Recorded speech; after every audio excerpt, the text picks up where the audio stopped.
buenos días a todos. Sean bienvenidos a este ya quinto día de actividades del séptimo simposio Enfoque Multidisciplinario de la Diabetes. Les saludo con mucho cariño, con mucho gusto. Esta mañana va a estar con nosotros el doctor Jaime García Mena del Cinvestav con el tema La microbiota de la leche materna en mexicanas. Saludamos a quienes nos siguen en Facebook. Muchas gracias, buenos días. Vamos a dar un espacio de unos minutos en tanto se conecta el doctor. Muchísimas gracias por su atención. Nos estamos viendo. Buenos días. Buenos días, doctor. ¿Qué tal? Buen día, le escuchamos. Muy bien, ya ¿Listo? Estoy aquí. Estoy listo. Buenos días. Buenos días. Bueno, he comenzado la presentación previa porque estamos en grabación en vivo en Facebook. Y bueno, sí, estábamos aguardando. Sea bienvenido, doctor Jaime García Mena. Sean todos bienvenidos a este séptimo simposio Enfoque Multidisciplinario de la Diabetes, ahora en modalidad virtual. Les recuerdo que, bueno, por cuestiones de seguridad, ahora mismo estamos el ingeniero Uriel, una servidora, y doctor Jaime ha sido habilitado como coanfitrión para que tenga posibilidad de controlar su imagen y sonido. En tanto que los queridos participantes habilitaremos estos botones al término de la conferencia.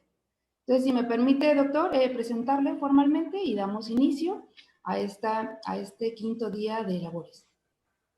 Está con nosotros esta mañana el doctor Jaime García Mena y, si me permiten, voy a dar su reseña curricular. El doctor Jaime García Mena, microbiólogo que nació en la Ciudad de México el martes 26 de marzo de 1963. Su interés por las bacterias lo llevó a estudiar en el Centro de Estudios Científicos y Tecnológicos Miguel Otón de Mendizábal del Instituto Politécnico Nacional y luego continuar los estudios necesarios en la Escuela Nacional de Ciencias Biológicas para titularse como químico, bacteriólogo y parasitólogo en 1987. Una vez terminada la carrera, su interés por conocer las bases moleculares de la expresión genética en bacterias lo impulsó a realizar estudios de doctorado en biología molecular en el Departamento de Genética y Biología Molecular del Centro de Investigación y de Estudios Avanzados del Instituto Politécnico Nacional, Cinvestav, graduándose en 1992. Como parte de su preparación continua, realizó en 1992 una estancia de investigación en el Institut de Biologie Psychochimie en París, Francia, y una estancia postdoctoral de 1995 a 1997 en el Departamento de Microbiología de The University of Connecticut Health Center en Farmington, Estados Unidos de Norteamérica. Actualmente es investigador del Cinvestav 3C, siendo director de investigación del Laboratorio de Genómica Ambiental en el Departamento de Genética y Biología Molecular del Cinvestav. En el Cinvestav desarrolla trabajos sobre genómica ambiental en proyectos de investigación relacionados con la diversidad y funcionalidad microbiana en temas ambientales, en enfermedades humanas de importancia en México, cáncer cervicouterino, obesidad, diabetes tipo 2 y en estudios sobre leche humana en población mexicana.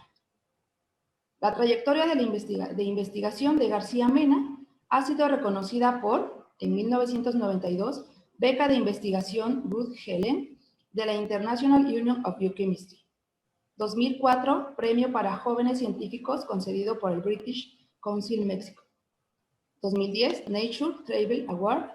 2012, tercer lugar, premio Canifarma en investigación clínica. 2015, premio Estímulos e Investigaciones Médicas para investigadores de reconocido prestigio profesional en el avance científico, tecnológico o de innovación en el campo de la salud, Fundación Miguel Alemán AC. 2015 también, premio Fomento a la Investigación 2015, otorgado por el Consejo de Investigación sobre Salud y Cerveza en México. 2016, primer lugar, Premio Nacional en Ciencia y Tecnología de Alimentos, categoría profesional en investigación en alimentos y su impacto en la nutrición, otorgado por CONACYT y la industria mexicana de Coca-Cola. 2017, segundo lugar, Premio Nacional vinculación filantrópica otorgado por Grupo de Estudio Mexicano del Síndrome Metabólico y la Asociación Mexicana para el Estudio del Síndrome Metabólico, AC. 2019, tercer lugar, Premio Canifarma en Investigación Básica. Es miembro del Sistema Nacional de Investigadores Nivel 2 y tiene reconocimiento de perfil deseable del Programa para el Desarrollo del Personal Docente otorgado por la Secretaría de Educación Pública. García Mena es autor de 76 artículos originales revisados por pares con 1.159 citas Scopus, 3 capítulos de libro y 90 artículos en extenso en congresos científicos internacionales.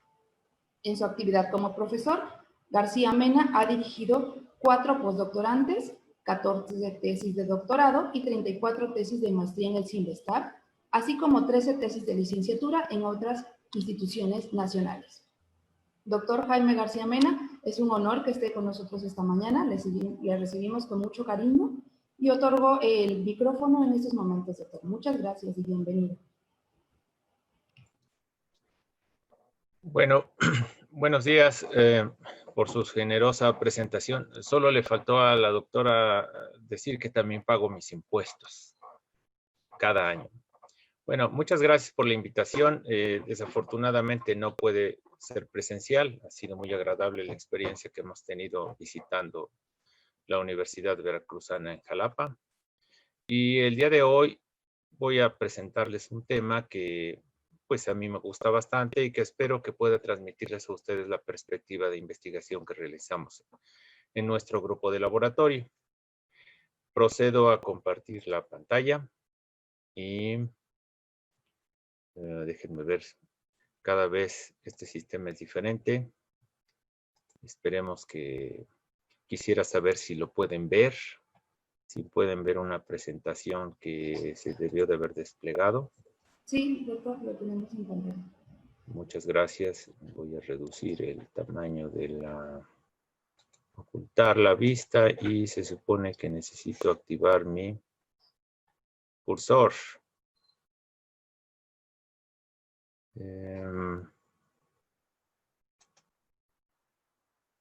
Bueno, esta vez no parece ser que no lo puedo encontrar como quisiera, pero muy bien. En este simposio sobre diabetes al cual he sido generosamente invitado, comparezco ante ustedes para hablar sobre la microbiota de la leche materna en mexicanas. Bueno, el contenido de esta presentación pues será en relación a qué es la microbiota y su importancia y cómo es la microbiota de la leche materna. Además de que mencionemos la importancia que esta tiene para un neonato y la vida futura de un neonato, cómo se relaciona aún con la microbiota con la diabetes tipo 2, que es ocasión de muchos eventos que se están realizando este mes, incluyendo este, y cuál ha sido la situación en la que nos hemos involucrado recientemente sobre el acto de amamantar en estos tiempos de pandemia. Bueno, si me permiten mencionar es que la microbiota, pues como lo pueden ver ahí, es más, una representación gráfica es más clara que mencionar sus características, pero cúmulos de bacterias muy parecidas a esto, en este caso es el colon de una joven estudiante mexicana, pueblan el intestino y se encuentran presentes en esa diversidad como ustedes lo pueden ver ahí. Hay diferentes formas, hay formas que son como alargadas, como bolitas, como cacahuates, yo veo algunas. Todas esas formas están relacionadas directamente con la variabilidad del genoma que tiene cada una de las bacterias que están en la microbiota. Y son importantes porque el ser humano consta para su funcionamiento de 3 genomas. El genoma humano tan conocido y caracterizado, el genoma mitocondrial y el microbioma, que es el conjunto de genes que están dentro de todas las bacterias de la microbiota. Durante la herencia tenemos que, pues generalmente el genoma cromosomal pasa al 50% recombinante a cada uno de nosotros y Generalmente el genoma mitocondrial pasa exclusivamente de la fuente que es la mamá. Y la microbiota, pues parece ser que es una misma situación donde la mayoría de la contribución a los componentes de la microbiota son de parte de nuestras madres. Así que esa transferencia vertical que existe en la población, pues generalmente viene de ese componente tan importante para la reproducción y biología en el ser humano, que son las mujeres. La microbiota no es igual en todos lados y el acúmulo de información reciente en esta bonita representación simplemente nos transmite la idea que, como lo muestran los círculos, el tamaño del círculo nos representa la abundancia total de bacterias, donde pues tenemos que el círculo más grande está hacia el colon, mientras que los otros círculos son de diferentes tamaños. Entonces, comenzando desde la boca, vemos que el tipo de bacteria más abundante es para el filum Firmicutes, mientras que otros como Bacteroidetes, Actinobacteria y Protobacteria están menos representados. Hacia el esófago, como puede ver la sectorización, la cantidad de bacterias que Firmicutes, su abundancia relativa es menor y empiezan a aumentar las bacteroidetes. Y otro órgano importante que se estudia en el estómago, ya los Firmicutes representarían la mitad. De manera que si nosotros llegamos a todo, después del aparato digestivo, a la parte que es el fermentador, principalmente el colon, tenemos que hay un balance entre 50% de Firmicutes y 50% de bacteroidetes, como se muestra aquí, y es una de las comunidades más abundantes en nuestro cuerpo. Muy importante es la piel. La piel, que es esa capa tan importante, ese tejido que tenemos en nuestro cuerpo, pero allí curiosamente las actinobacterias es el grupo, el filum más abundante. Son muy importantes para la salud de nuestra piel y un órgano muy importante para la permanencia de nuestra especie, que es la vagina. Ahí principalmente los firmicutes son los más abundantes. Dentro de las particularidades que podemos hablar acerca de la microbiota y el microbioma, que es el conjunto de sus genes, pues es que actualmente hay más de 3 millones de genes conocidos, y eso, pues, para los partidarios de la microbiota y el microbioma, pues es decir, hay 150 veces más genes que lo que se cataloga para el genoma humano, pero no quiere decir que sea más importante. Simplemente, como les he mencionado, es complementario para la vida a la par que ocurre con el genoma mitocondrial. ¿Cómo puede funcionar? ¿Qué importancia tiene? Algunas cosas son conocidas desde hace muchísimos años por parte de la microbiología, de la bacteriología médica, pero si en este esquema los autores representan bacterias negativas para nuestra fisiología, como esta figura, lo que se indica es que bacterias de la microbiota, como esta representación, compiten por nutrientes contra las bacterias negativas y entonces las pueden excluir. Otra manera es que las bacterias de la microbiota pueden hacer bioconversiones. Una molécula que llega en la dieta la convierten a otra que tiene actividad favorable en nosotros. Otra posibilidad es que las bacterias de la microbiota tienen la capacidad de producir vitaminas y también pueden producir substratos de crecimiento que son importantes para otras bacterias que también pueden ser benéficas. La mera presencia de las bacterias en la microbiota puede ejercer un efecto antagónico contra bacterias dañinas porque pues sus metabolitos intermediarios o metabolitos de secreción hagan difícil la vida de quien no debe estar ahí. Y la exclusión competitiva que se empieza a mencionar en el ejemplo anterior, pues es el hecho de que porque están unas, no puedan estar las otras. Y generalmente la microbiota que nosotros tenemos es quien debe de estar, dejando fuera las bacterias que no están. Tenemos una barrera funcional que realmente existe y se ha demostrado en el moco que tenemos en las vellosidades del intestino delgado. Tenemos presencia de bacterias, proliferan en el moco, viven en el moco, y eso hace que produzcan una barrera que evita que las bacterias dañinas, que se sabe que son dañinas, puedan acercarse siquiera a lo que es el epitelio. Y esa preservación mantiene la estabilidad de las uniones estrechas que existen en el epitelio.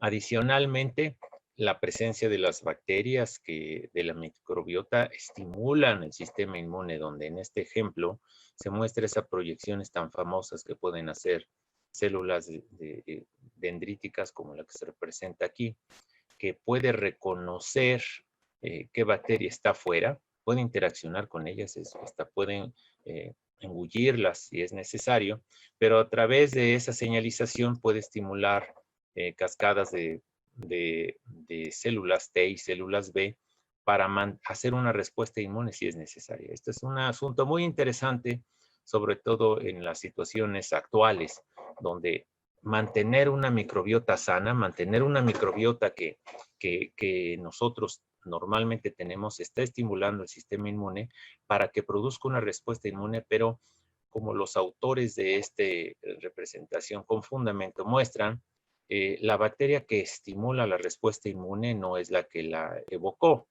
de manera que esa respuesta inmune también puede afectar, evitar la proliferación de agentes biológicos dañinos, aunque no sean precisamente quien estimuló directamente la respuesta inmune, como ocurre aquí. Directamente el agente biológico, a través de las células dendríticas reconocidas, se producen estirpes de linfocitos T que establecen una respuesta de inflamación. Muchas veces nosotros los humanos podemos tener situaciones de inflamación en el tracto digestivo, en el colon, muy importante y caracterizada por la presencia de una de esas bacterias dañinas que hace unas estimulaciones que no queremos.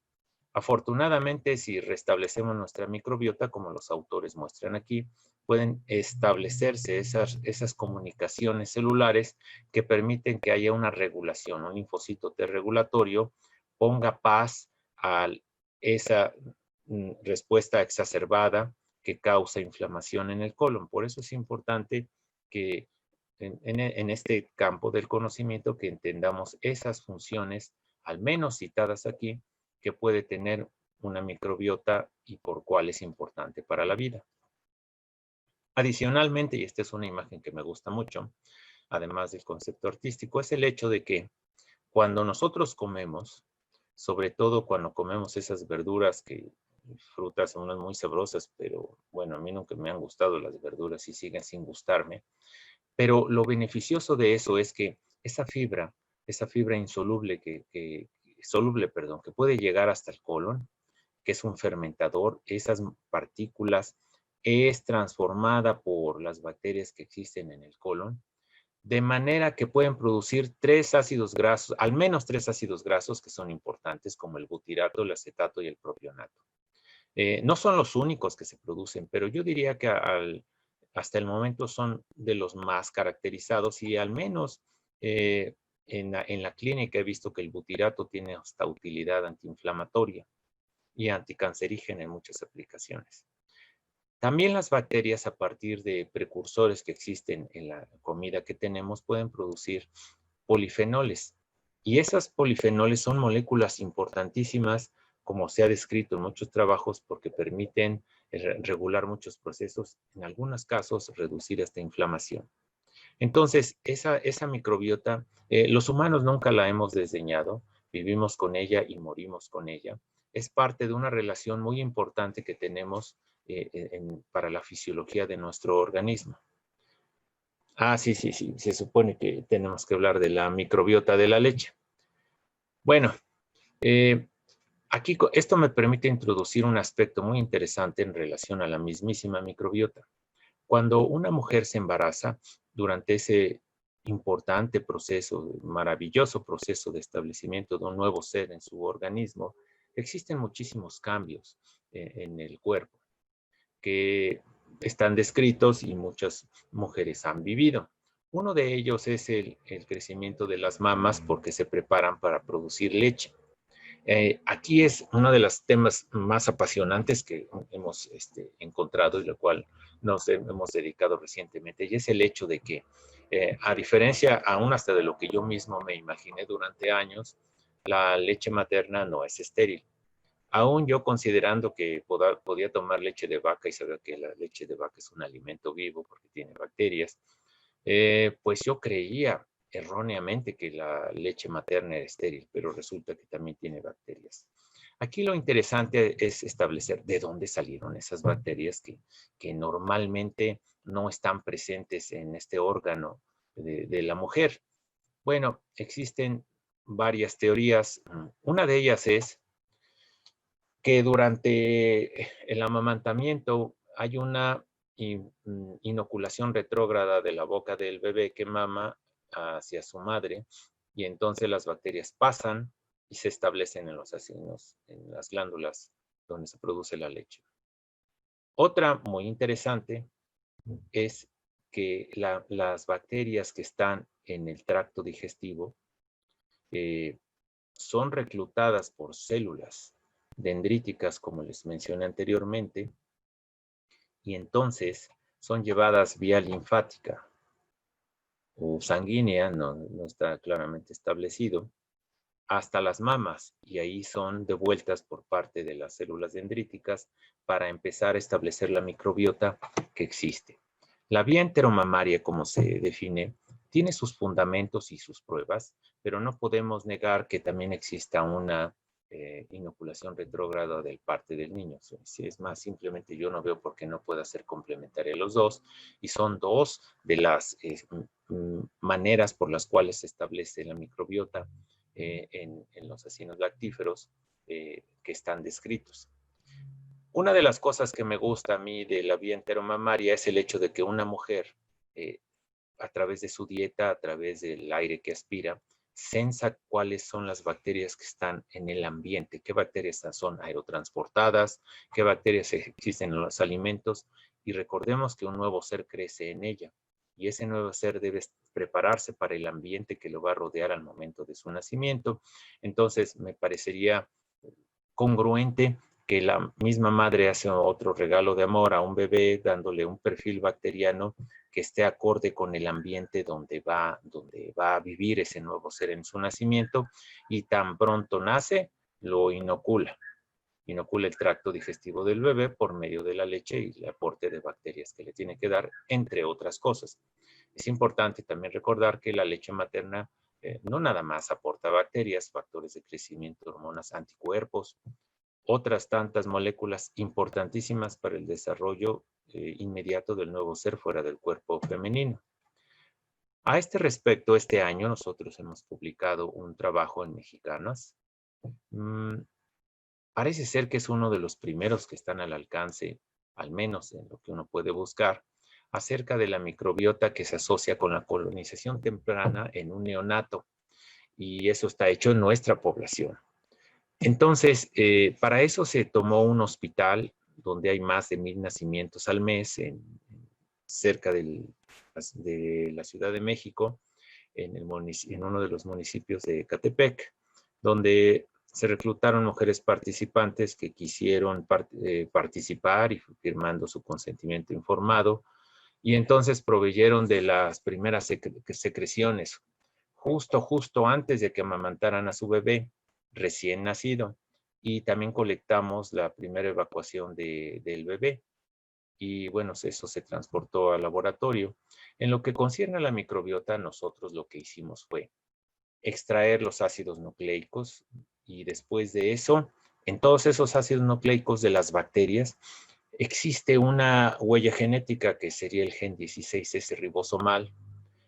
Nosotros amplificamos una de las regiones variables, que es la B3. Es una región más grande, pero aquí esquemáticamente les muestra que esta región variable es una huella digital. También hay otras, la B4, la B6, pero nosotros trabajamos con la B3.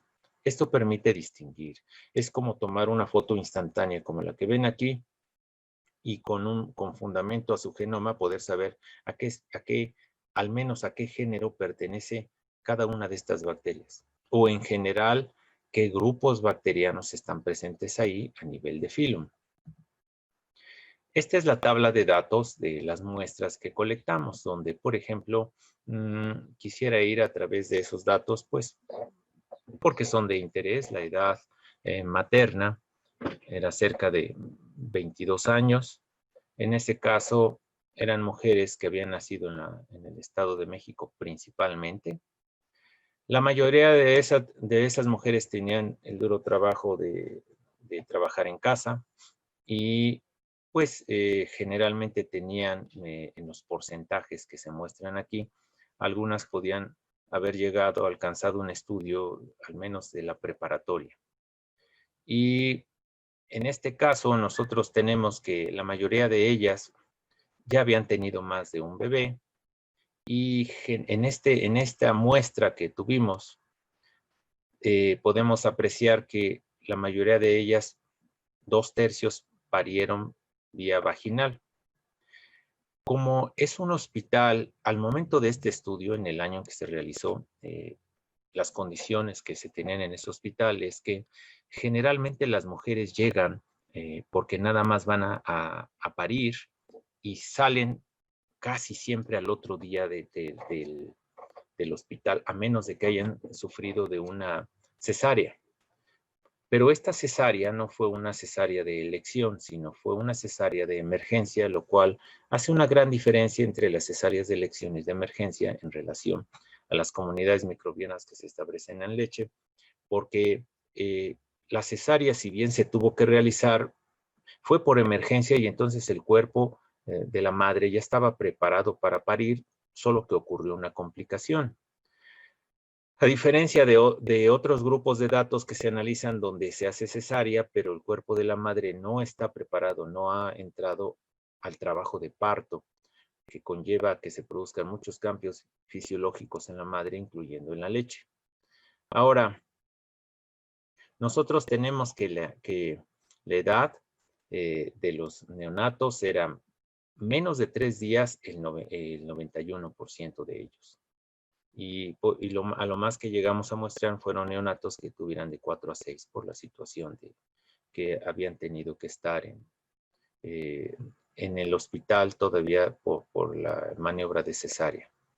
Ahora, las mujeres, pues nosotros tenemos que la mayoría, tenemos aquí cuando nacieron, perdón, los neonatos, casi 60% fueron niñas y 40% fueron niños. Esa es la distribución y también pueden apreciar ustedes que en el caso de las niñas, tenemos aquí los datos de cómo fue en general, en toda la muestra, su parto. Muy bien.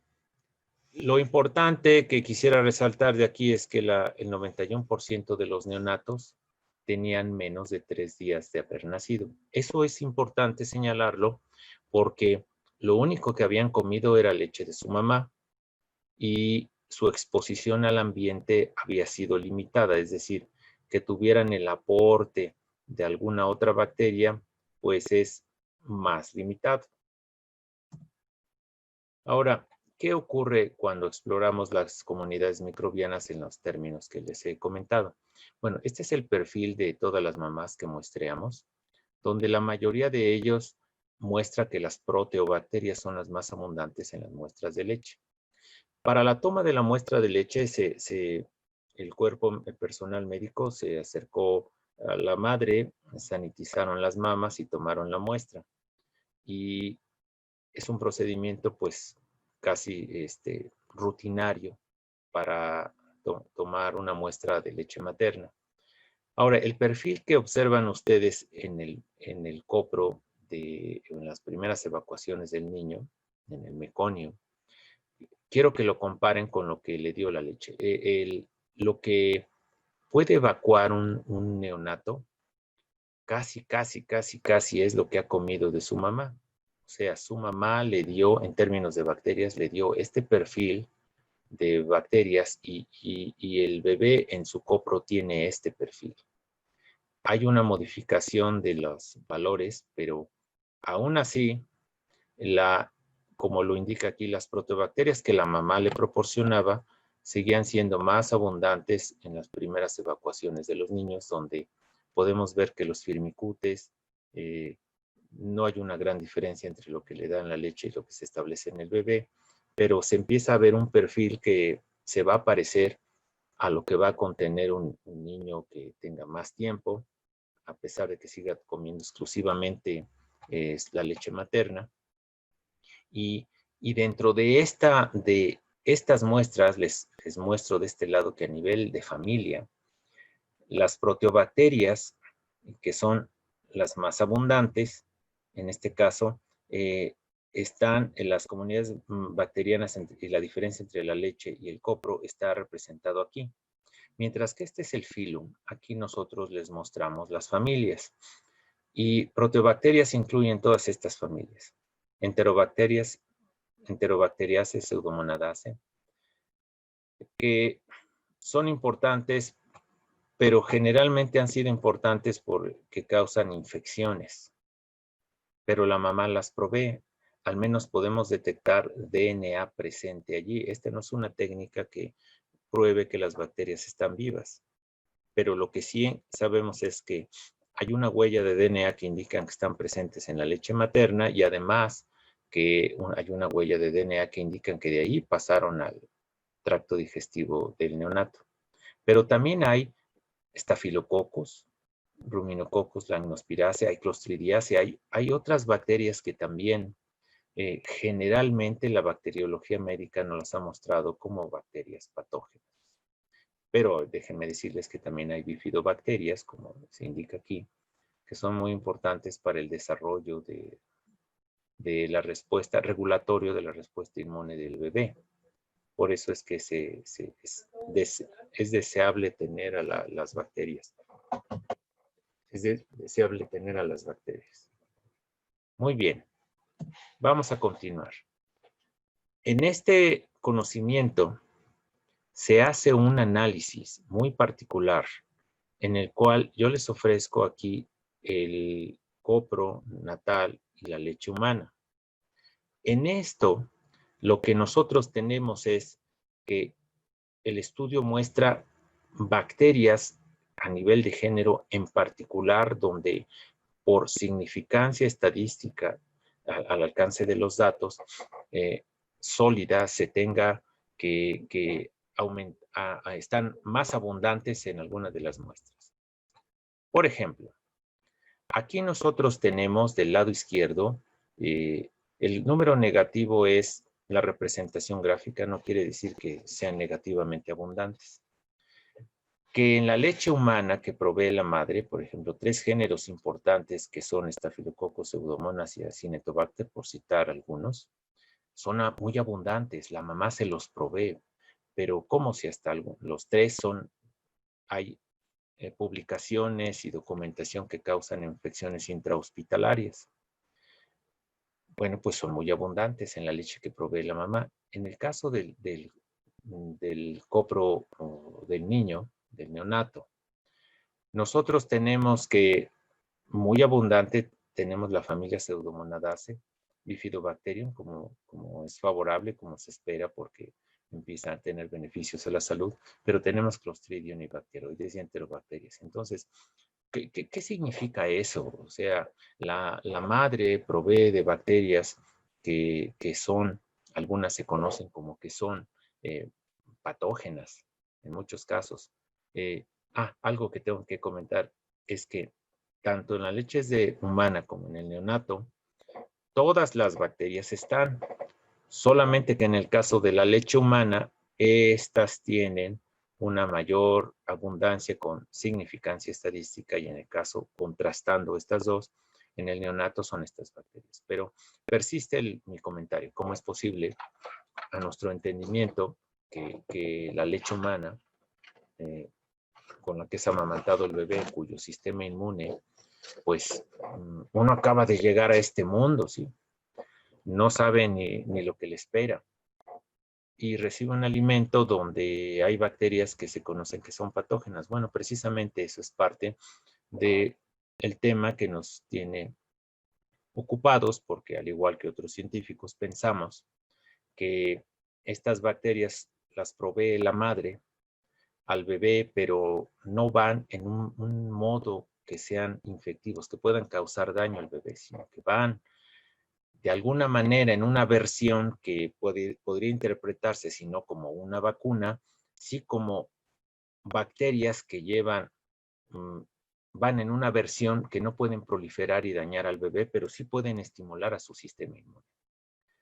Y aunque algunas sean un poco más abundantes en la muestra, de todas maneras están bajo control, porque el sistema inmune inicial del bebé, normalmente todos los niños que vimos, pues no tenían una infección intestinal y estaban felices comiendo su leche materna. Ahora, ¿qué tanto comparten las bacterias que están presentes en el copro del niño con las bacterias que están presentes en la leche?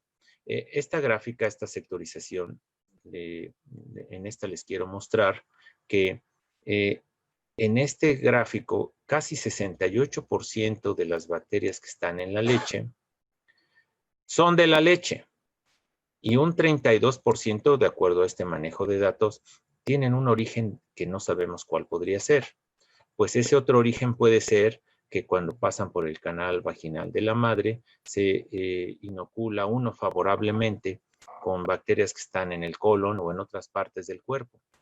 De manera que en el momento en que se explora lo que es el copro del niño, encontramos que la mayoría de las bacterias, en un 68%, son de las que por el método de análisis se encontraban en la leche, y hay un tercio de ellos que no vienen de la leche, vienen de otra fuente, pero que no causan daño a los niños porque al menos estaban clínicamente sanos. Ahora, en su abundancia relativa ¿quiénes están en las bacterias que son de fuente desconocida? Bueno, pues son del tipo de bacterias que forman esporas, como los Clostridia, pero también hay otras gram positivas como los lactobacilos y los bacteroidetes, y hay enterobacterias. Es decir, en esa unidad hospitalaria donde trabajan muy bien y atienden muy bien a las mamás, los niños están recibiendo bacterias y su sistema inmune, recuerden que son 3 días, día 1, día 2, día 3, está ya empezando a manejar esa composición bacteriana en el tracto digestivo.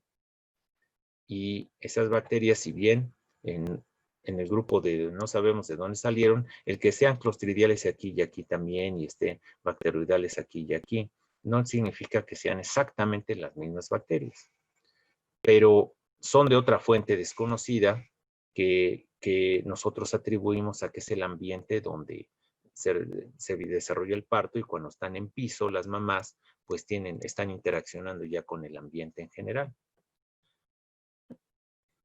Ay, sí, la microbiota, este niño hace demasiadas preguntas, o niña, no sé qué sea. Bueno, algo que también nos ha interesado, que nos ha llevado a ver en el ejercicio del estudio de la microbiota, es que dependiendo de la hora del día que hagamos el muestreo, la microbiota ha sido diferente. Esa es una variable confusora que se tiene que cuidar al momento de hacer un estudio. Dentro de las muestras que hemos analizado, nosotros estratificamos los datos de secuenciación por si la muestra se tomó en la mañana, en la tarde o en la noche. Y lo que hemos encontrado es que a medida que procede el día, esta gráfica de aquí nos observa la diversidad por un valor llamado alfa, donde nosotros tenemos el número de especies observadas, el número de especies detectadas, y son índices de diversidad que reciben el nombre pues del autor que lo diseñó, con su rango de variables Simpson entre 0 y 1 y Shannon entre 0 y el máximo valor que pueda adquirir, pero que son parámetros de medición que nos permite ver de esta manera gráfica cómo las especies observadas con su media, que está aquí en esta gráfica de barras, nos indica que la tendencia es que en este caso estudio, la tendencia de la madre es proveer mayor diversidad de bacterias hacia el atardecer. Es decir, que aparentemente dependiendo de la hora del día, la composición, como lo confirma el índice de Shannon y el índice de Simpson, que sí tienen valor estadístico, pero es un solo caso estudio, nos sugiere que hay quizá un control, un ciclo circadiano de la composición de las bacterias en la leche, lo que una madre pone en la leche, porque es la misma mamá. Y dependiendo de la hora del día, también las bacterias que la madre pone va a ser diferente. Eso se ve también en esta parte, que es un gráfico donde se ve la diversidad beta, donde se ve si hay agrupamiento. Aquí pusimos mañana, tarde y noche, donde lo que es de este color, ustedes me podrán ayudar, pero supongo que es verde. Y en la tarde es rojo y en la noche es azul. Lo que buscábamos era, con base a las abundancias de la diversidad alfa, poder ver agrupamientos, es decir, que fueran todas las de la mañana, todas las de la tarde y todas las de la noche, en este caso estudio, pero no lo encontramos así. Sin embargo, lo que sí encontramos es que hay tres grupos, un grupo aquí, otro grupo aquí y otro grupo acá. Cuando tratamos de entender lo que pasaba, pues observamos que es dependiendo del día de la semana. Parecería ser que además de que sea mañana, tarde, noche, estos datos, y es una línea de investigación que tenemos actualmente en desarrollo, indica que por otros factores desconocidos, dependiendo del día de la semana, las comunidades bacterianas son diferentes en relación, estas podrían tratarse quizá lunes y martes, miércoles y jueves, sábado y domingo. No lo sabemos hasta ahora, pero esta es una sugerencia que dirige el estudio para entender cómo fluctúa la microbiota que provee la madre a través de la leche.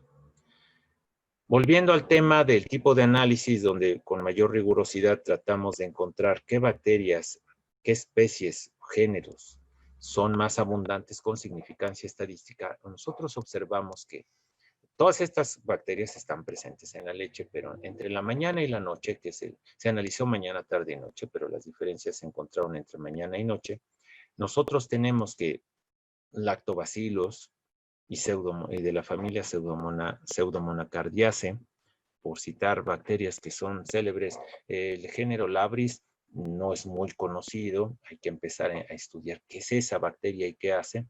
Pero claramente hay bacterias que son más abundantes hacia la noche. Además de haber mayor diversidad de bacterias, son otras especies, particular en este caso estudio, que tienen mayor diversidad, abundancia hacia la noche. Bueno, pues sí, la bebé menciona algo importante. No todas las bebés y los bebés pueden ser alimentados de manera homóloga por su propia mamá. Eso da la razón de que existan los bancos de leche en muchas unidades hospitalarias donde haya más de 1000 partos al mes, al menos. Entonces, en esos casos hay mamás que no pueden amamantar a su bebé y afortunadamente en lugar de que se les dé una fórmula láctea, existen mamás que donan leche. Más allá de el amor de madre los lleva a que además la leche que pueden proveer a otros bebés o bebas que nacen en un hospital y que su mamá no les puede dar leche en ese momento, las mujeres van y la donan a un banco. Y muchas veces tienen que viajar, pagar su propio transporte, al menos en Ecatepec, que es lo que atestiguamos. Entonces, cuando no puede una mamá amamantar a su bebé, pues lo que ocurre es que se acude a un banco de leche. Aquí nosotros exploramos en ese banco de leche en Ecatepec la fuente, el origen de las bacterias que están en la leche, encontrando que cuando estudiamos no muestras de mamás, sino muestras del banco de leche, la mayoría de ellas, casi el 99%, son bacterias que están presentes en la leche humana. Y menos del 2%, 1.17, este valor aún nos podría parecer alto, pero son bacterias cuyo origen es otro. Puede ser ambiental, bacterias aerotransportadas en el momento en que una mamá colecta su leche, a pesar de que son instruidas y muy rigurosamente se toman su muestra de leche que van a donar, pero pudiera haber una fuente de contaminación. En mi opinión puede ser aerotransportada, el aire, el viento en cualquier recinto existe y deposita material. Sin embargo, la leche de banco es segura y además la leche de banco normalmente recibe un proceso de pasteurización y la gente de los bancos de leche que he conocido, y he conocido algunos, lo hace muy bien. Y la Oficina de Equidad de Género y Salud Reproductiva del gobierno, de nuestro gobierno, como mexicanos, desde hace muchos años, hay un grupo de mujeres que trabaja en promover que los bancos de leche tengan personal altamente entrenado para que puedan procesar muy bien la leche y hacen una excelente labor que se refleja en todo el territorio nacional, en los más, si no me equivoco, más de 40 bancos de leche que ya existen en todo el país y que dan esta función tan importante. Pero volvamos acerca de qué importancia tienen estas bacterias para la vida futura de un neonato. Este es simplemente para recordar lo que mencionamos. Al menos la del tracto digestivo tiene esta función fisiológica que nos hace mantener muy bien nuestra panza, nuestra barriga y no nos sintamos distendidos o inflamados, a pesar de todas las bacterias ajenas que puedan llegar generalmente con la comida. Bueno, esos perfiles bacterianos hacia la vida futura han permitido encontrar que dependiendo del tipo de dieta que tengamos, por ejemplo, se clasifican 3 grupos. Alta dieta, donde, por ejemplo, haya demasiados carbohidratos. Y además, eso conlleva que sea una dieta alta en grasa. La que está predominantemente dominada por carnes rojas y aquella que está un poco más balanceada.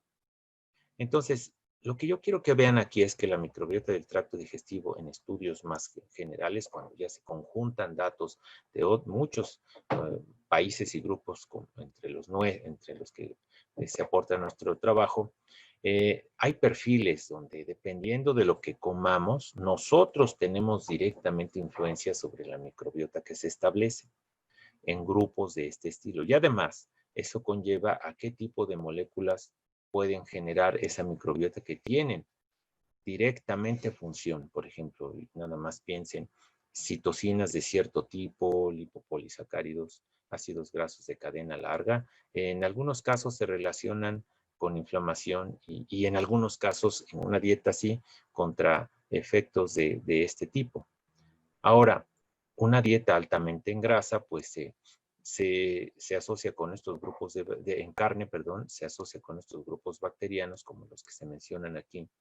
Pero algo importante es que es el perfil de metabolitos que esa microbiota en su conjunto produce, que predominantemente esté dominada por moléculas como la colina, el TMAO y la carnitina, que se asocian con trombosis y aterosclerosis.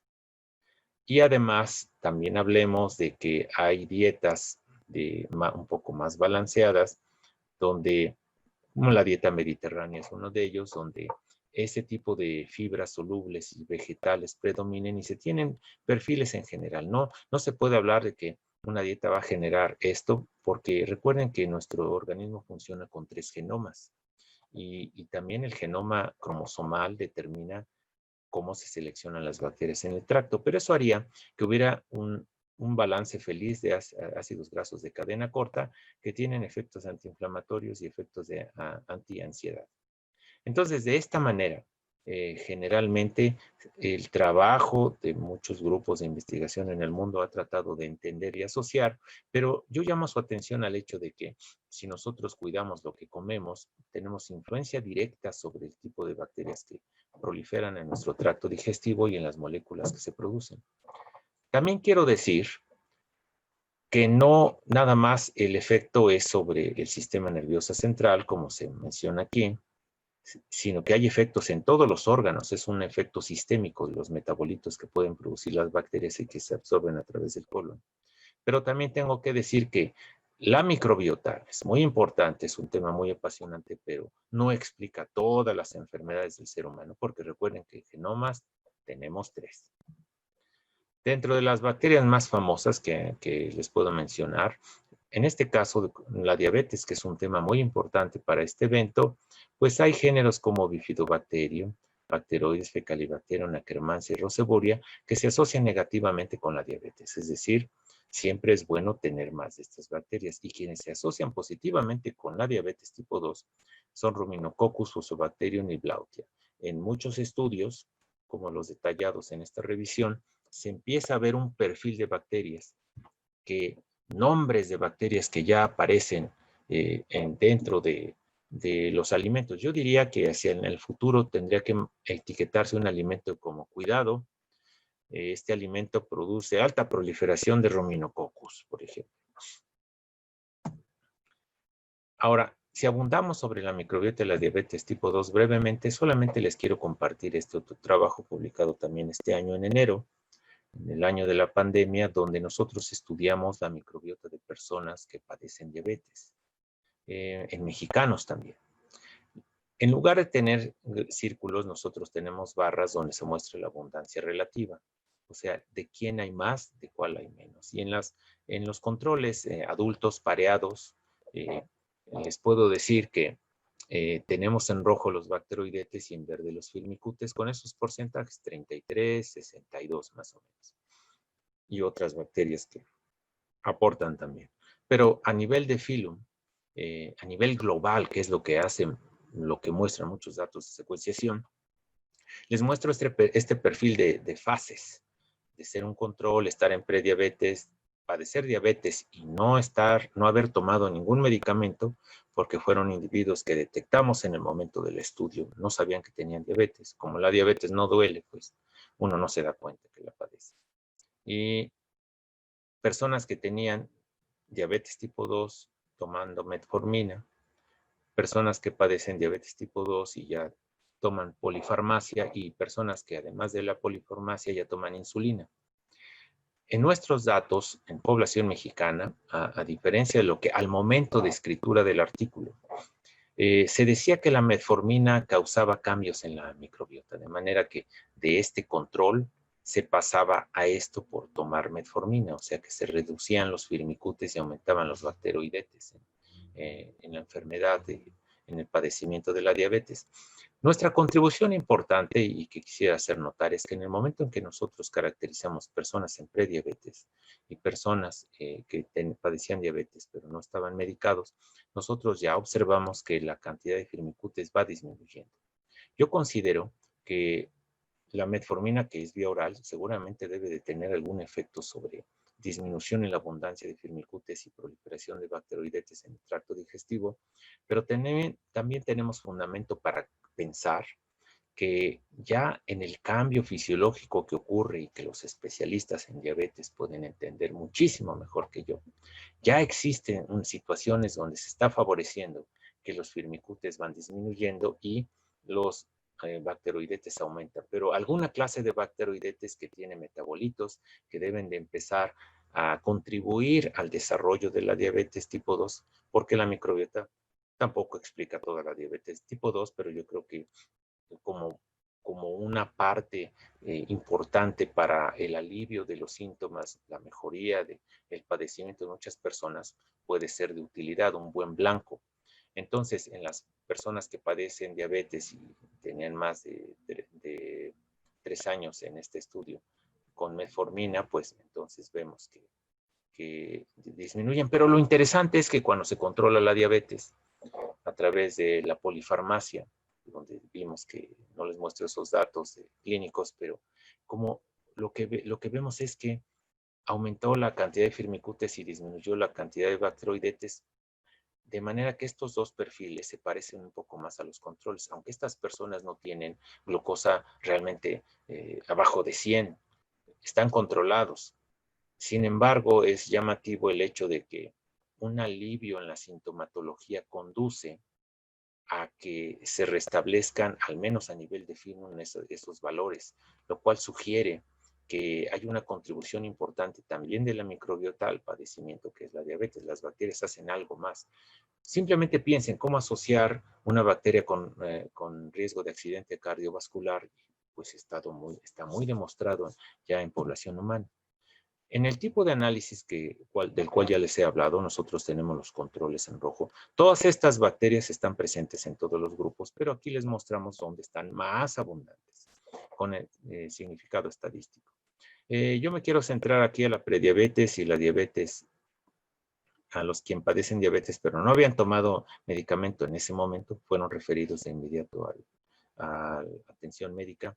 Pero como monadasa y suterela yo pensaría que son dos de las bacterias que habría que explorar. ¿Qué papel pudieran jugar en exacerbar los factores que conducen a la diabetes tipo 2 en el ser humano?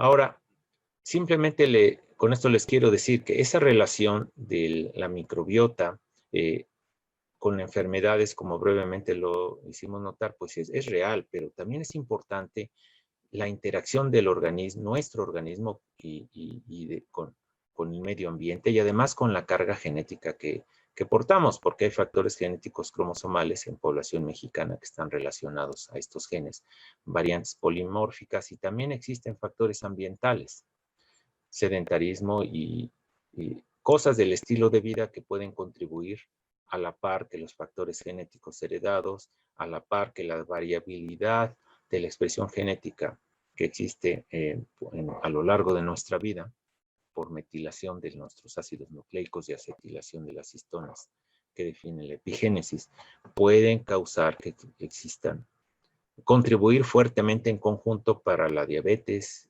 dislipidemias y otras enfermedades cardiovasculares. Ahora, una reflexión acerca de amamantar en tiempos de COVID. Al inicio de la pandemia, la Organización Mundial de la Salud comunicó vía internet una alerta acerca de que no debía de exagerarse, porque no había razón para hacerlo, de que las mamás no deben de amamantar en un tiempo de una pandemia como el COVID, porque pues realmente lo que se notaba es que se querían empezar a vender sustitutos de leche materna masivamente y que las mamás no amamantaran con todos los beneficios que les he mencionado que existen. Nosotros, como parte del esfuerzo de la institución donde trabajo, institución pública que se sostiene con recursos públicos, muy limitados todavía más ahora en estos tiempos, pero que seguimos haciendo el esfuerzo de contribuir con evidencia de que si primeramente la pregunta científica rigurosa es si hay un riesgo o no de transmisión del virus, la única herramienta al momento, hace meses que podíamos tener en relación a esto era detectar el RNA del virus de SARS-CoV-2 por medio de qPCR y buscarlo tanto en leche materna como en el copro, en el tracto digestivo, para tratar de encontrar variabilidades en la microbiota, porque recuerden que la microbiota regula a nivel del tracto digestivo y estimula respuestas inmunes que pueden ser favorables para podernos defender de una infección con el SARS-CoV-2 y va a estar directamente relacionado con nuestro estilo de vida, nuestra dieta y que hagamos ejercicio y otras cosas. Al tiempo del reporte de estos datos que les comparto este día de trabajo de campo hecho en el Estado de México, con la contribución de la doctora Paula Berenice Zárate Segura de la Escuela Superior de Medicina y del doctor Fernando Guadalupe Bastida González del Laboratorio Estatal de Salud Pública del Estado de México, se analizaron muchísimas mujeres. Estos son datos de la parte más aguda de la pandemia, donde buscábamos tener binomios, madre e hijo.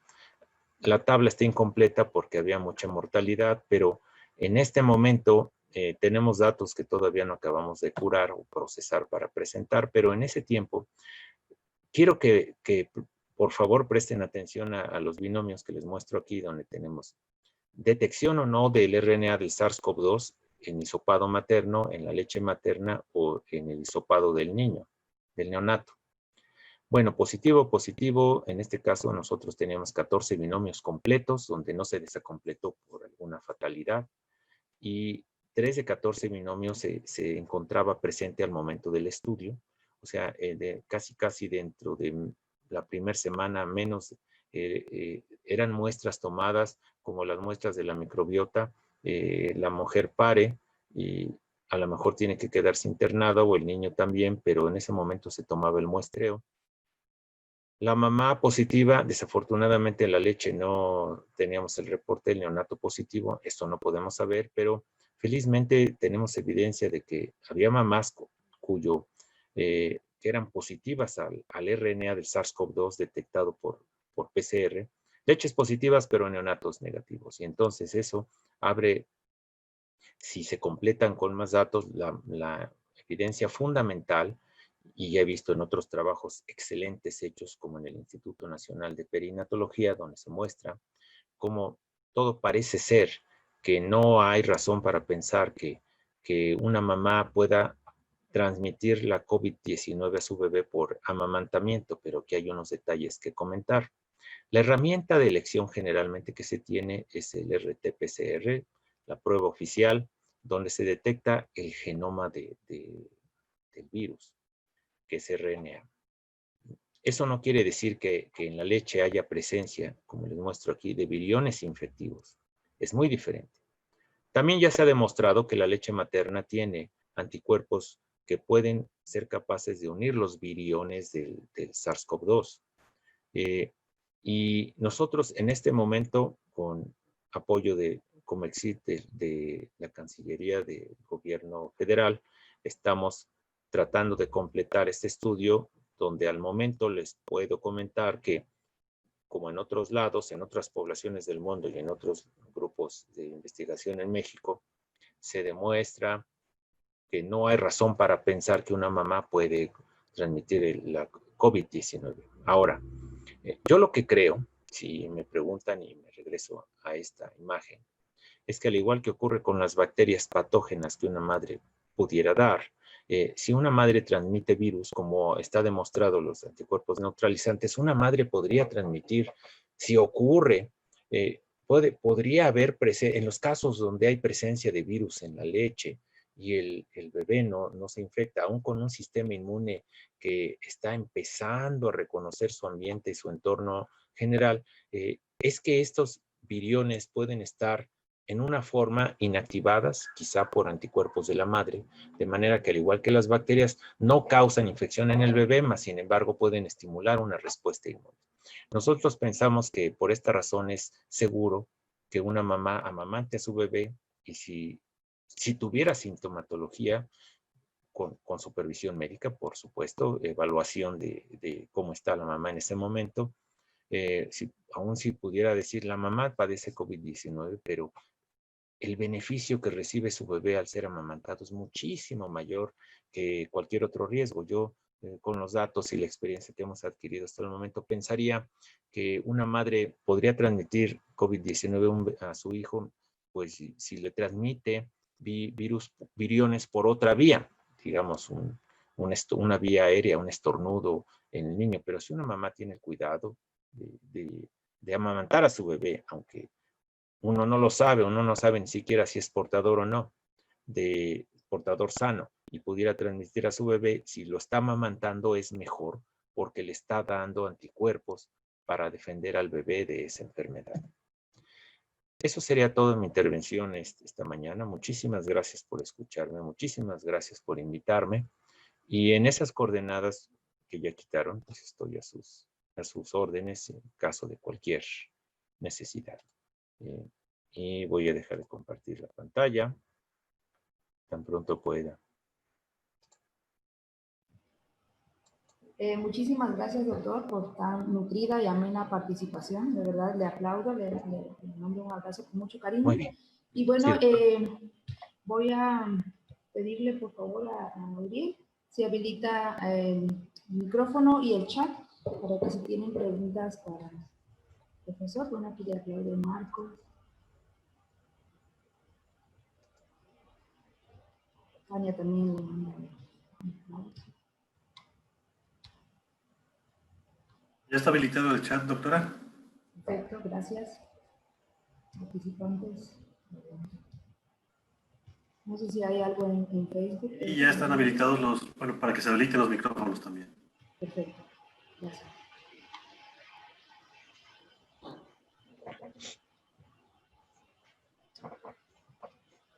Buenos días. Buenos días, sí, sí, adelante, les escuchamos. Sí, buenos días. Soy Rubí, del SIC. Doctor, muchas gracias doctor Jaime, muchas gracias por su plática y excelente todo su trabajo. Desafortunadamente entré un poquitito después de la plática, entramos un poquito después.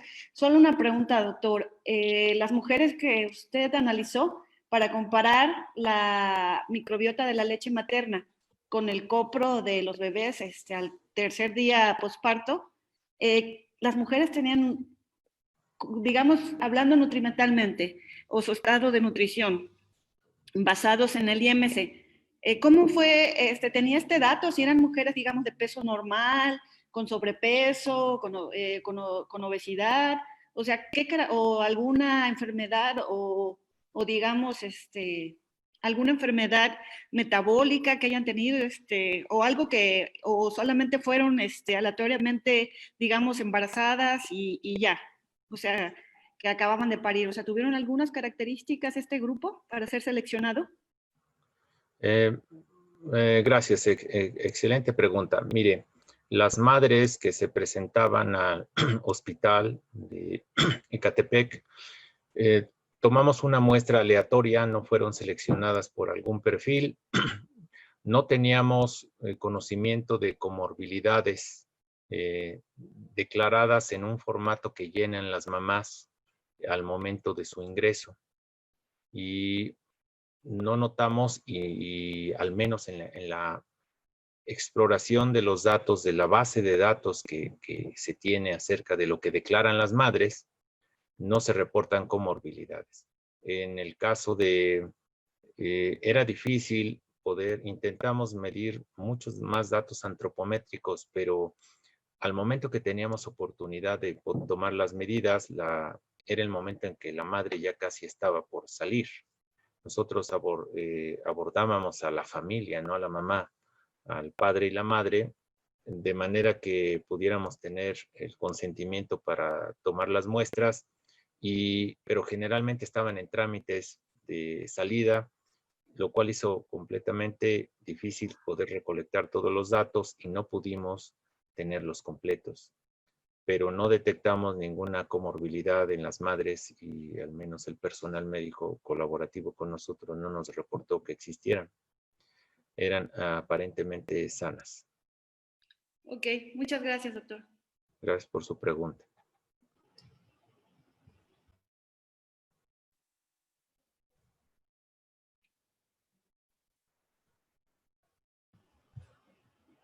Doctor, en tanto recibimos algunos otros comentarios, yo quisiera hacerle una pregunta. Hace unos días platicaba con un médico oncólogo sobre el consumo de leche en el resto de nuestras vidas, ¿no? Nos ha señalado muy claramente la importancia que representa el amamantamiento como tal, ¿no? En términos biológicos, afectivos, ¿no? Y esto que representa la parte de microbiología. ¿Qué comentario tendría usted, doctor, sobre esto? El consumo de lácteos el resto de nuestras vidas, ¿no? Después de las etapas tempranas, pues, ¿no? Después de este periodo de amamantamiento. Bueno, yo he encontrado que muy buena reflexión. Lo que se supone es que nutricionalmente hablando, los adultos no necesitamos los lácteos y deberíamos de abandonarlos a lo largo del desarrollo, como se ve similarmente que ocurre en otras especies de mamíferos. Lo que yo sí he visto es en presentaciones sobre el tema es que muchas personas tienen problemas con el manejo de los lácteos por muchos componentes que existen en ellos. Y las participaciones en las que he visto que tocan ese tema está más en relación a intolerancia de la lactosa o alergias a la caseína de la leche, pero en este caso de la leche de vaca.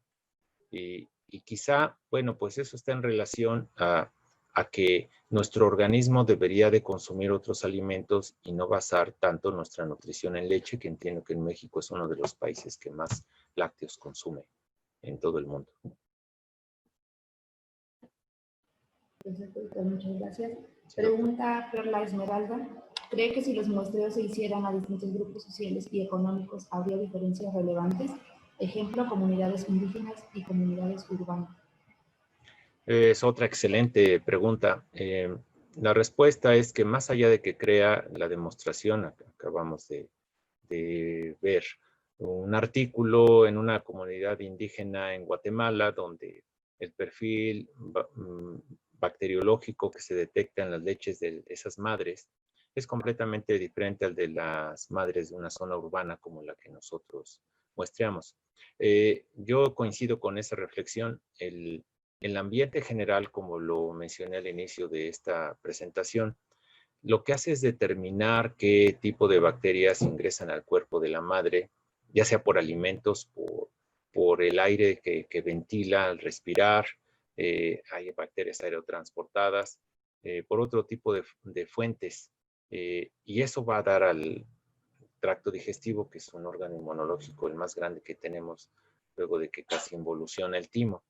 Entonces, nosotros, por supuesto que pensamos que la microbiota que existe en el tracto digestivo de una mujer que vive en un ambiente muy limpio, o un ambiente muy contaminado, o en un ambiente más natural o más urbano, todas esas ambientes van a determinar que exista un tipo de microbiota o en otro. La alimentación que una misma mujer seleccione tener, y al determinarse que poblaciones sean ligeramente diferentes en el tracto digestivo, porque los grupos en general se sostienen, pero componentes minoritarios en abundancia no, aunque funcionalmente importantes sí, determina las que pueden llevarse, si es por vía enteromamaria, que ya puede llevarse hasta las mamas y sembrar la leche materna en su comunidad bacteriana.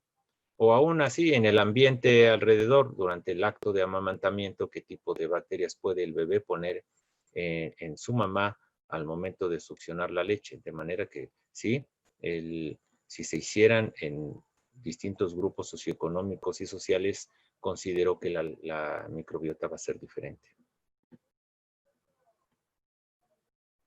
Muchas gracias, doctor. El doctor Enrique Mesa, ¿lo escuchamos?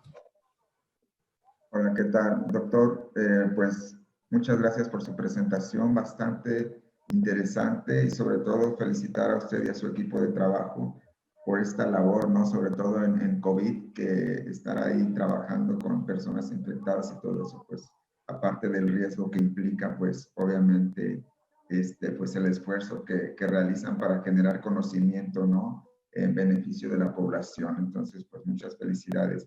Y mi pregunta es en relación al trabajo de la microbiota en diabetes, ¿no? O sea, ¿es posible que la microbiota en el futuro se pueda considerar como una alternativa en los tratamientos, un complemento en los tratamientos para personas con diabetes, porque obviamente la microbiota también está contribuyendo, ¿no? En formar algunas moléculas que podrían tener actividad biológica a nivel entérico. ¿Es esto posible o sería muy complicado estar manejando así esta posibilidad de tratamiento complementario o incluso alternativo? Muchas gracias por su pregunta, doctor. Bueno, la diabetes, como los especialistas saben realmente mejor que yo, pues es también multifactorial. Entonces, por supuesto que creo que el atender el tipo de microbiota que una persona pueda tener puede aliviar los síntomas o contribuir a la prevención del padecimiento o retrasar su aparición si es que genéticamente tiene un perfil de genes que si hay un descuido en el estilo de vida, pues o con la edad conlleve aquella desregulación de los niveles de glucosa. Pero una cosa es lo que crea y otra cosa es lo que la evidencia experimental muestre.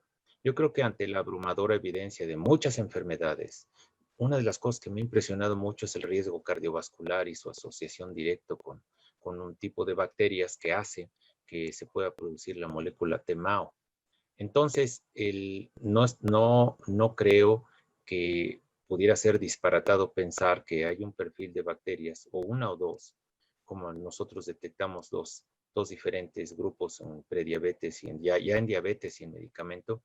No, yo creo que hay razón suficiente para explorar qué tipo de bacterias son y a lo que conllevan los trabajos actuales. Uno debe de buscar el más allá, es decir, el asunto funcional.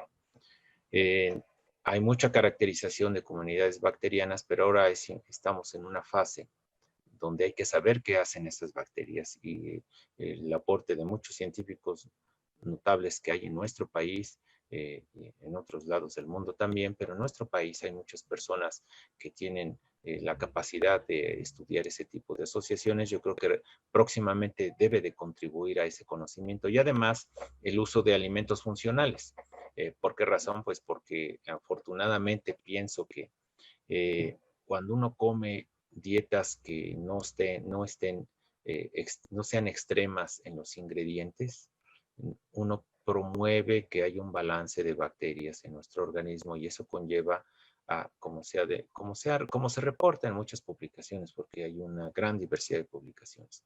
Eso conlleva a que se tenga necesariamente efectos positivos a la salud. Uno se siente mejor, los perfiles bioquímicos clínicos que se detectan mejoran, desregulaciones de glucosa se pueden aliviar a través de la nutrición.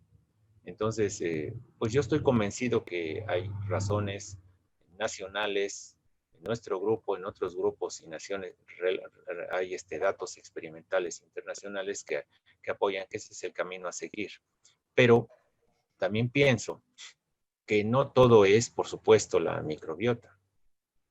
Sin embargo, creo que es uno de los factores que si se atienden con mayor rigurosidad, se va a poder aliviar mejor esta situación. Yo veo dos caminos. Uno es que cuando uno empieza a llegar a una edad madura, se puede seguir la presencia de bacterias que se puedan asociar ya con el estado de diabetes. Pero eso yo diría, pues, ¿de qué tanto me va a servir? Más bien, sino cuando ya se entiende que la funcionalidad de una microbiota conlleva a que esté uno en mayor riesgo de diabetes, entonces yo creo que eso sí sirve más, pero debe de requerir, los médicos hacen un gran esfuerzo en atendernos a nosotros, pero los pacientes somos muy malos pacientes. Y entonces se necesita que haya compromiso de la persona sobre su propia salud, hacernos responsables de nuestra propia salud, de nuestros hábitos de vida, pero en verdad, y entonces nosotros podemos contribuir con la supervisión de muchos nutriólogos, de muchos médicos, a mantener un buen estado de salud por simplemente hábitos nutricionales alimenticios, de manera que se contribuya a reducir esta otra epidemia que también existe en nuestro país, que se asocia también con disfuncionalidad inmunológica. Y si he al menos podido responder su pregunta, también le quiero agradecer el hecho que usted mencionó al equipo de trabajo.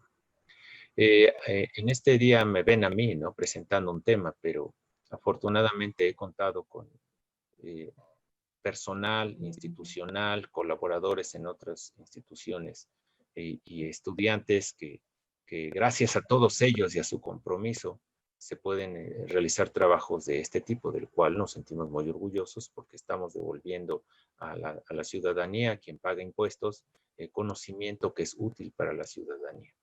Muchas gracias, doctor. Gracias.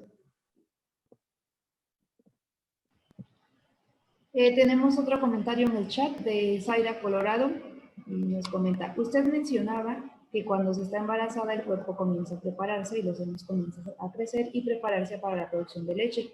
¿Tendría alguna diferencia, hablando en concreto, con la calidad de la leche cuando se acostumbraba a ocupar a las llamadas nodrizas, ya que ellas no hubo preparación previa?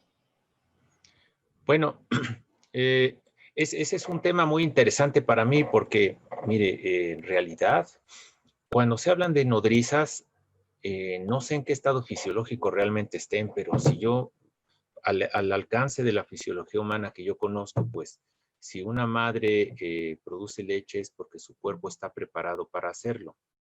Entonces, una nodriza debería de proveer de leche madura a un bebé que amamante de manera heteróloga, de tal manera que siempre será mejor, aún es como la leche de banco, una leche de ese estilo que una fórmula láctea.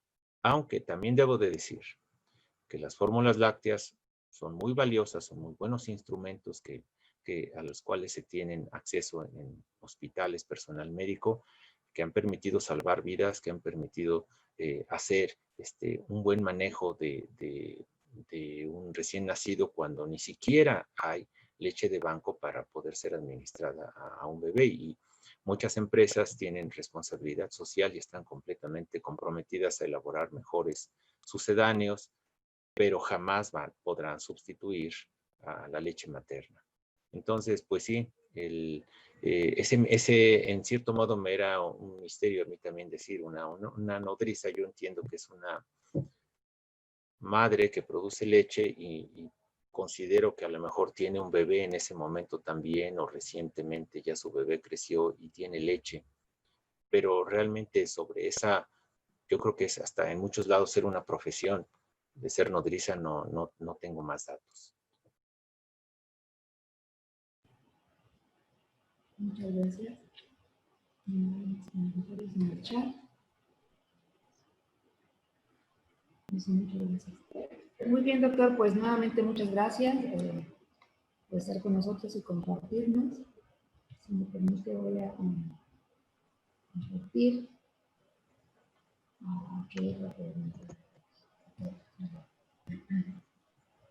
De casualidad, este tipo de estudios se ha hecho en otros mamíferos, podría ser interesante en cuanto a la evolución de la microbiota. Tenemos a un auditorio lleno de muchos científicos y personas muy inteligentes. Entiendo que en la industria láctea hay ya bastantes estudios en relación a microbiota para mejorar la producción láctea.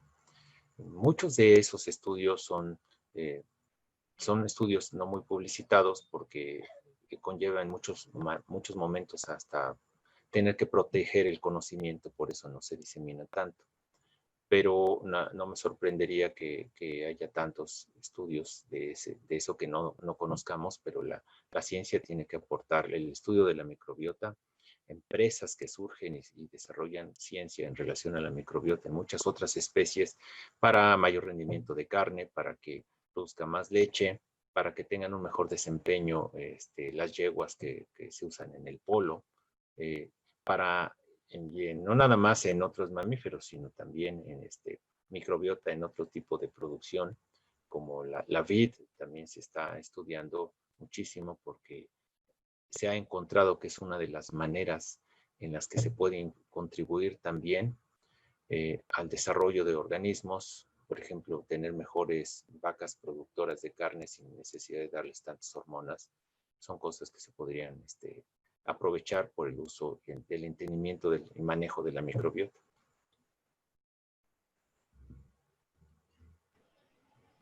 Muy bien, muchas gracias.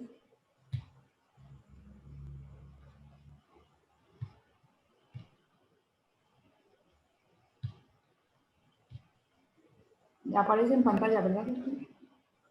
Estoy compartiendo.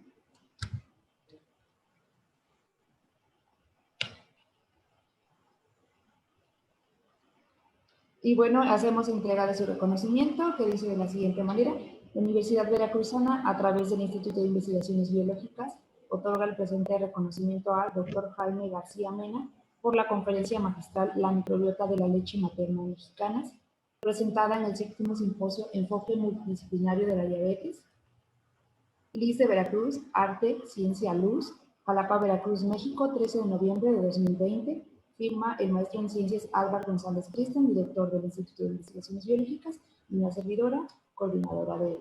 Muchísimas gracias, doctor, por tan valiosa participación para hacer esto posible.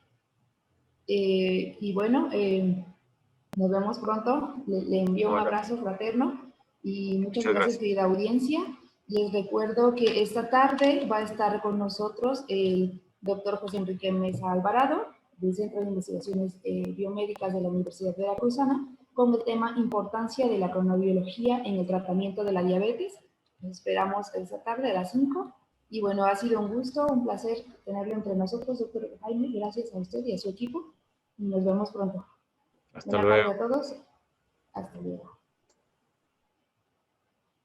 Nos despedimos también de quienes nos siguieron en Facebook. Gracias.